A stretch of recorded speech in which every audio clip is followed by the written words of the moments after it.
Pinanganak na may kapansanan ng batang si Oliver sa kanyang paningin. Luwa ang dalawang mata nito na mayroong kalakihan, naanimoy isang American flag at naduduling pa. Kaya naman simula pagkabata nito ay tampulan na talaga siya ng panunokso at pangungutya. Ngunit sa kabila ng kanyang kalagayan ay mayroong angking talento itong si Oliver. Mahilig itong magpinta. Ngunit madalas na pinagtatawanan at pinipintasan ang mga gawa nito dahil sa nadodoble at magulo nitong pagpipinta.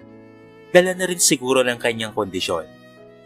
Ngunit sino ba naman ang mag-aakalang ito ang maghahatid sa kanya ng swerte at tagumpay? Anak, ano ba yung ginuguhit mo? Tanong ng ina ni Oliver sa kanya. Ay ito po ba ma? Turo naman ni Oliver sa pinipintang bulaklak. Oo anak, bakit parang ang gulo-gulo? Nagtatakang tanong ng kanyang ina. Ma, tingin niyo lang po ang magulo, pero hindi po magulo yan. Maayos po yan. Maganda po ang pagkakapinta ko dyan. Paliwanag ni Oliver sa kanyang ina. Anong maayos anak? Patong-patong naguhit ang nakikita ko. Hindi siya anak mo kang bulaklak. Malungkot na sabi ni Aling Virgie sa kanyang anak. Ma, bulaklak po talaga yan. Parang bouquet of flowers po ang tema ko dyan. Muling katwiran ni Oliver. Hindi na lang muling umimik pa ang kanyang inang si Aling Virgie. Habang kalungkutan ang nararamdaman niya para sa kalagayan ng kanyang nag-iisang anak. O sige anak, pagbutihan mo ang mga gawa mo ha. Malay mo balang araw ay makilala ka at maging tanyag. Pagpapalakas ng loob ng ina ni Oliver sa kanya. Opo naman ma, darating po ang araw na makikilala ako bilang isang sikat na pintor. Sambit ni Oliver na may kumpiyansa sa kanyang sarili.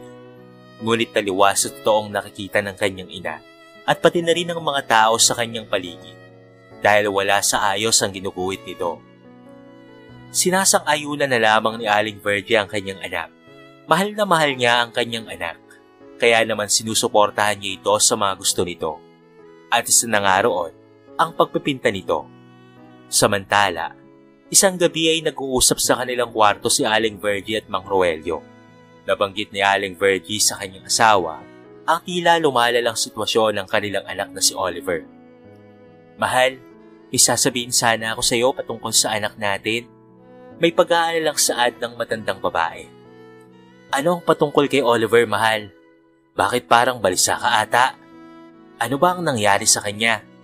Sunod-sunod na tanong ni Mang Roelio sa kanyang asawang si Aling Virgie. Mukhang kailangan na talaga nating ipatingin sa espesyalista ang anak natin, Roelio. Tingin ko habang tumatagal ay mas lalong lumalala ang kanyang kondisyon. Natatakot ako na baka dumating ang araw na tuluyan nang mawala ang kanyang paningin. Naiiyak na sabi ni Aling Virgie sa kanyang asawa. Ano? Sandali nga lang, Virgie. Ano ba ang nangyayari? Nagugulo ang tanong ni Mang Roelio sa asawa. Kanina kasi mahal, nagpipinta si Oliver at ang sabi niya ay bouquet raw ng mga bulaklak yung ginuguhit niya. Pero sa aking palagay ay puro guhit na walang katuturan lamang iyon. Hindi na ako nakipagtalo pa dahil ayaw kong maramdaman ng anak natin na pati tayo ay kabilang sa kumukutya sa kanyang kalagayan. Paliwanag ni Aling Virgie sa kanyang asawa. Gulat at walang masabi naman na kahit ano si Mang Roelio. Dahil alam naman niya na simulat sa pulpa lamang ay sinabihan na siya ng doktor na kailangang ipatingin si Oliver sa pinakamagaling na espesyalista upang matignan ang totoong kalagayan ng bata. Ngunit dahil nga salat sila sa buhay, ay hindi niya naman nagawa iyon. Hindi rin alam ni Aling Virgie na kinausap si Mang Roelio ng doktor nung ito ay ipinanganak ni Aling Virgie. Malabo ata ang paningin ng anak natin, Roelio. Tingin ko ay hindi lang sa panlabas ang problema sa kanya. Wika ni Aling Virgie sa asawa. Kailangan na natin siyang ipatingin sa doktor nang sa gayon ay malaman natin ang totoong kalagayan niya. Naiiyak na sabi ni Aling Virgie. Sige mahal, bukas na bukas ay maghahagilap ako ng pambayad para mapacheck up natin si Oliver. Huwag ka nang mag-alala ha.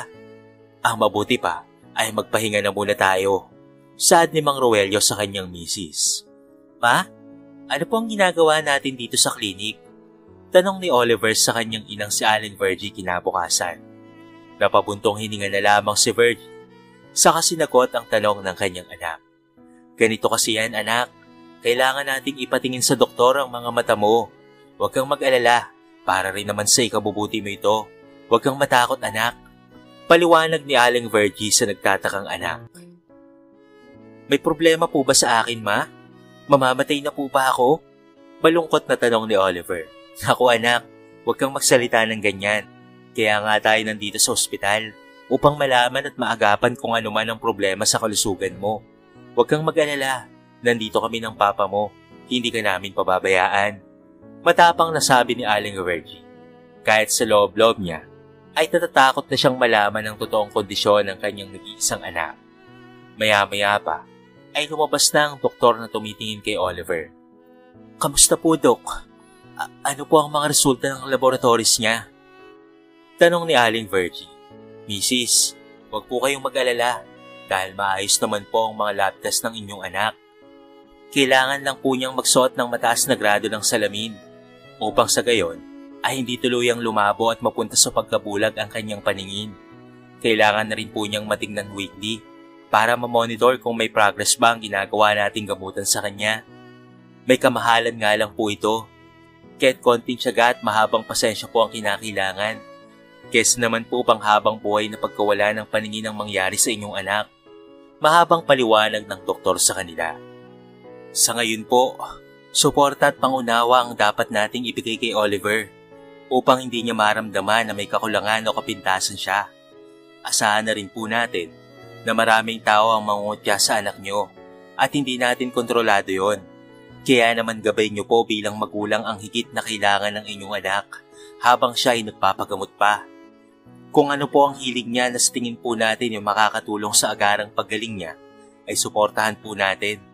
Ani ng doktor. Ano po ba ang hilig ni Oliver, Mrs.? Tanong muli ng doktor. Pagpipinta po, Dok. Sagot naman ni Oliver.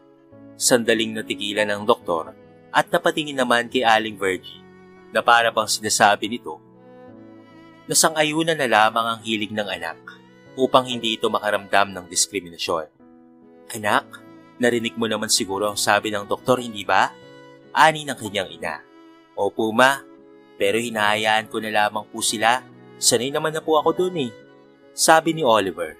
Parang kinukurot naman ang puso ni Aling Virgie sa tinura ng kanyang anak. Huwag kang mag-alala anak, nandito lamang kami ng papa mo para suportahan ka ha. Nagpapasalamat ako anak na sa kabila ng kalagayan mo sa buhay ay positibo ka pa rin. Wika ng tatay ni Oliver na si Mang Roelio. Oo naman po pa, masaya po ako dahil nandito po kayo para sa akin. Sumusuporta po kayo sa akin. Napakaswerte ko po talaga sa mga magulang ko. Ani na lamang ni Oliver at agad na niyakap ang kanyang mga magulang. Agad naman silang pumunta ng mall upang bilhan ng mga gamit para sa pagpipinta si Oliver. Habang wala pa itong pasok sa eskwelahan, dahil sa susunod na mga araw, ay umpisa na ulit ang pasukan nila. Kinabukasan, ay nakita na naman siya ng kanyang ina na nagpipinta. Wow anak, ang ganda naman ng mga gawa mo. Puri sa kanya ng kanyang ina. Maganda po ba talaga ma? Tugon naman niya. Oo naman anak. Naku, ang dami mo ng koleksyon anak. Nakangiting saad ng kanyang ina. Sa kabila ng kalagayan ng kanyang anak, ay hindi niya maiwasang mapangiti. Dahil sa mga ganda rin naman talaga ang mga resulta ng kanyang mga ginuguhit at pagpipinta. Pero anak, huwag kang masyadong magpakapuyat ha. Unang araw ng pasok mo sa eskwelahan bukas. Paalala naman ng kanyang ama. Opo papa, maya-maya po ay matutulog na rin po ako. Tugon ni Oliver sa kanyang ama.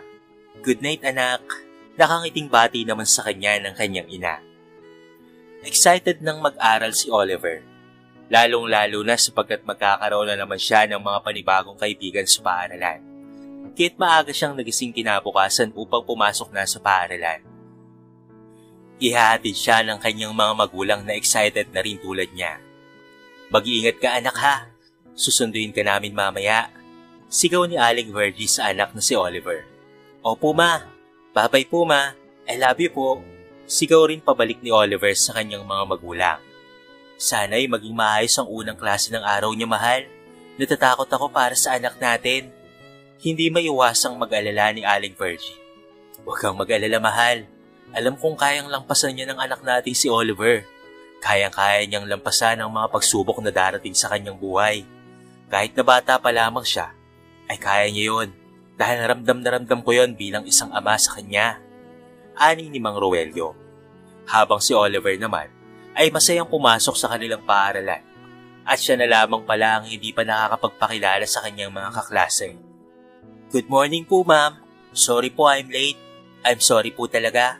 Saad niya sa kanilang guro na nakatayo sa harapan nila. Very good. O ayan class, gayahin niyo siya. Napakagalang. At teka iho, magpakilala ka muna sa mga kaklase mo. Utos ng kanyang guro. Ano po? Tanong ni Oliver. Napuno naman ang tawanan ng kanilang room. Hindi namin yan tutularan teacher kasi ang bingi-bingi po niya at bobo pa.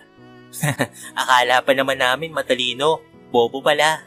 Tawanan ng mga kaklase niya. Quiet class. Sigaw ng kanilang guro na siyang naging dahilan upang matahimik silang lahat. Ganoon na rin itong si Oliver. At tila pa napahiya na. Okay, so you can proceed in front. Magpakilala ka kung sino ka, taga saan ka, at ano ang mga hilig mo sa buhay. Utos sa kanya ng kanilang guro. Okay po ma'am. Tugon ni Oliver sa guro. Tumayo siya sa harapan ng kanyang mga kaklase at tumatawa pa rin ang palihim ang mga ito habang nakatingin sa kanya. Ako nga po pala si Oliver Nunez at nakatira po ako sa bayan ng Rosario at ang hilig ko po ay magpinta at kumuhit. Dagdag niya pa. Okay, salamat iho. You may now take your seat. Ani ng guro kay Oliver. Okay, listen class. Ngayon ay tuturuan ko kayong gumamit ng mga iba't ibang krayola ha. Para naman sa susunod na araw ay kayo naman ang gagawa at magpapasa sa akin ng inyong sariling drawing. So what is the color of this? Turo ng kanilang guro sa isang bagay na mayroong pinturang dilaw. Anyone? Tawag sa kanila ng guro, subalit na natiling tahimik ang lahat. Ang sabi ko, anong kulay ito? Arthur, ikaw. Tawag ng kanilang guro sa kanyang kaklase. Yellow po, ma'am. Very good. How about you, Oliver? Tanong ng kanilang guro. Green po, ma'am. Sagot naman kaagad niya na siyang naging dahilan upang mapatawa ang kanilang guro at ganoon rin ang kanyang mga kaklase. Green? Sigurado ka ba, Oliver? Hindi po, ma'am. Green po talaga siya sa paningin ko. Kumain ka ba ng almusal mo, Oliver? Opo, ma'am. Pero green po talaga siya eh. Hindi po yellow. Hindi ako nakikipagbiruan sa iyo, Oliver, ha? Well, class, anong kulay ito? Tanong ng kanilang guro sa buong klase nila. Yellow po, ma'am. Sagot ng lahat ng mga kaklase niya. Pero ma'am, shh, okay na Oliver ha. Huwag ka nang magsalita. O sige mga bata, maghuhit kayo ngayon ng gusto nyong ibon at pati na rin ng halaman. May dala-dala naman kayo mga krayola, hindi ba? Kaya gamitin nyo na yan at ipakita nyo sa harap ng klase natin at isa-isayin ng kulay na ginamit nyo. Ani ng kanilang guro. Kaya agad namang gumawa na sila ng kanilang mga guhit. Ma'am, pwede po bang magtanong? Saad ng isa nitong kaklase. Ano naman yun, Jera? Tanong ng kanilang guro. Kahit anong kulay po ba, ma'am, ang pwedeng ilagay? Tanong nito. Oo naman, kahit ano ang kulay na gusto nyo. Nakangiting saad ng kanilang guro. At agad naman na siyang lumibot-libot sa loob ng kanilang silid. At nakita niya ang batang si Oliver na iba ang kinukulay nito. At tila ba mali-mali ito, subalit ay hinayaan niya na lamang. Isa-isang nagpresenta ang mga kaklase ni Oliver sa harapan at pininta ang kanilang mga iginupuwid. Wow, ang ganda naman! Wow, ang ganda naman! Ikaw naman, Oliver. Ipakita mo naman ang sayo. Suwestyon ng kanilang guro. Agad namang tumayo si Oliver at ipinakita ang rosas na ginuhit niya na iba-iba ang kulay. Ano yan? Ang pangit naman yan. Saad ng kanyang mga kaklase. Oo nga, kailan pa naging violet ang rosas?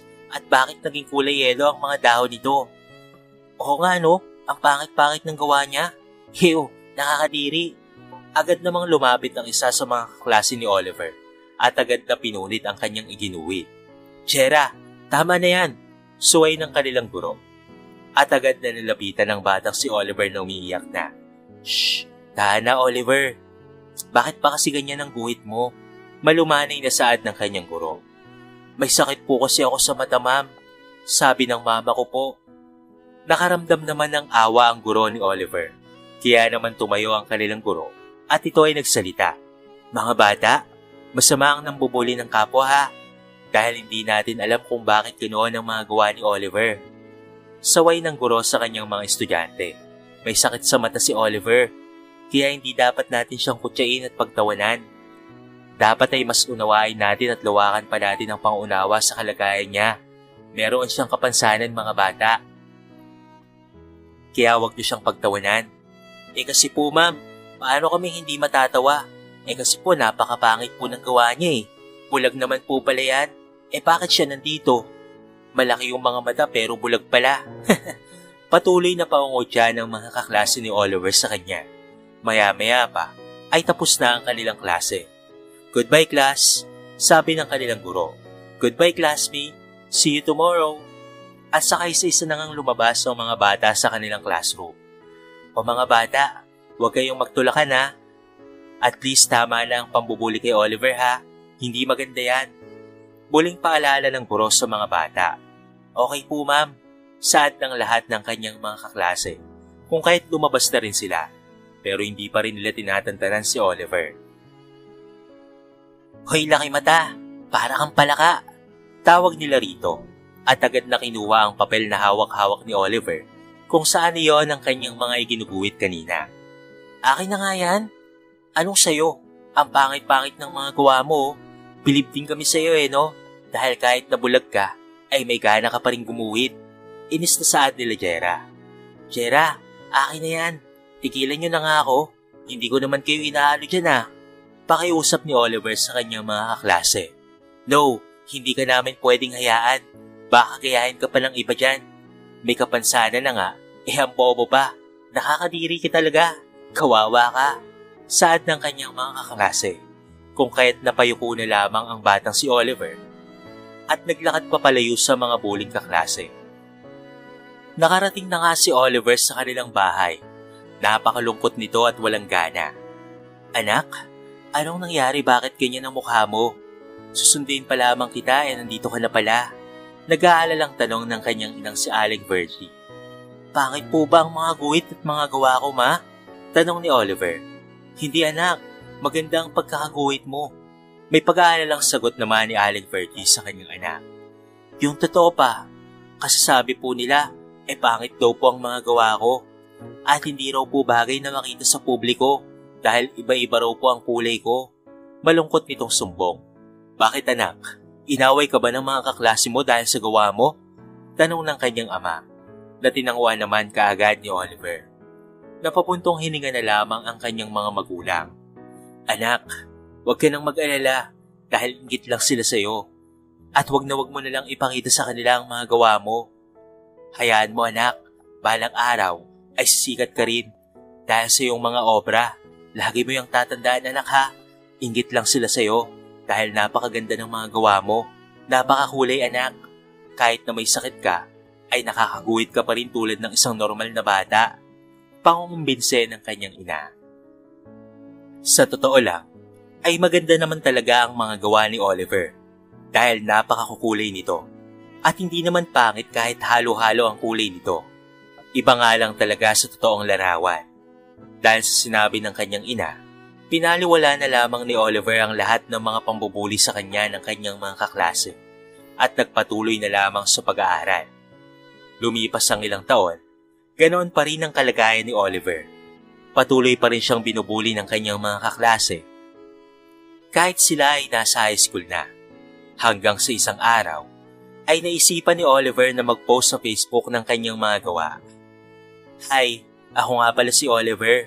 Meron akong sakit sa paningin, kaya ganito ang aking mga mata. Ngunit sa kabila ng aking kapansanan, ay hindi ito naging hadlang upang hindi ko po ipagpatuloy ang aking mga pangarap. Panimula niya sa kanyang video. At agad naman siyang gumuhit ng isang paraiso na mahahalatang kakaiba sa lahat. At agad niya itong ini-upload sa Facebook.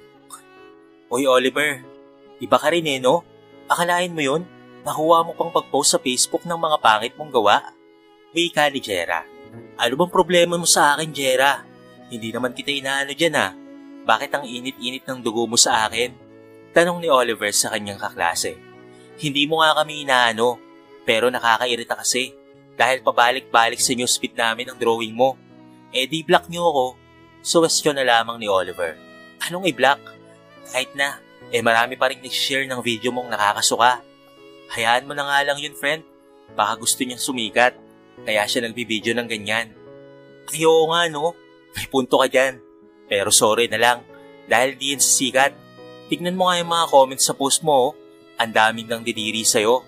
Makaalis na nga, sira na naman ang buong araw ko.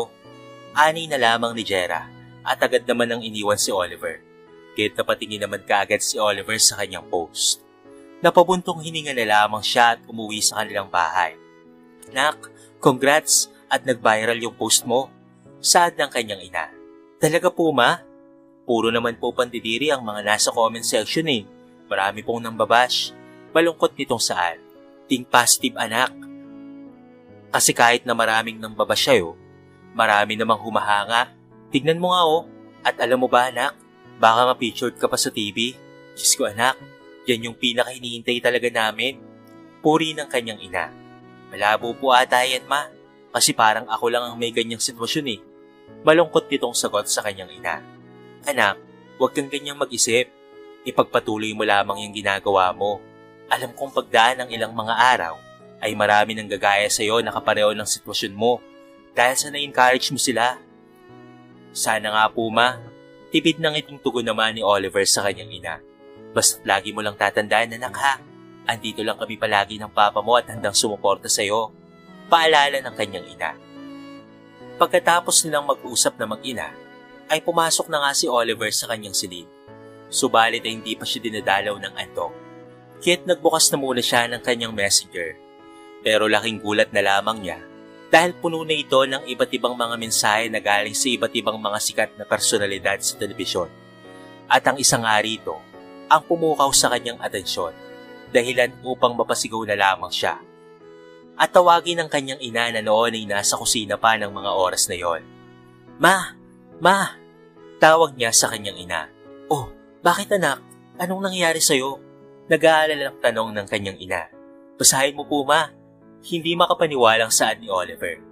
May nag-chat po sa akin na kung po pwede raw po nila akong ma-interview dahil sa i-feature daw po nila ako sa TV. Hindi makapaniwalang saad ni Oliver.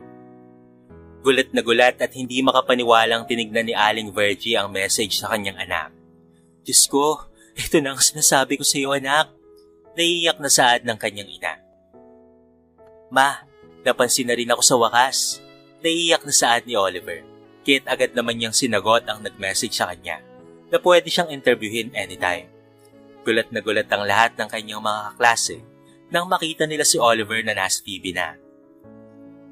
Ano ang nagtulak sa iyo Oliver na ituloy ang iyong pagpipintas sa kabila ng iyong kapansanan? Tanong ng nag-interview sa kanya. Umaasa po kasi ako na balang araw ay maraming makaka-appreciate ng mga guhit ko.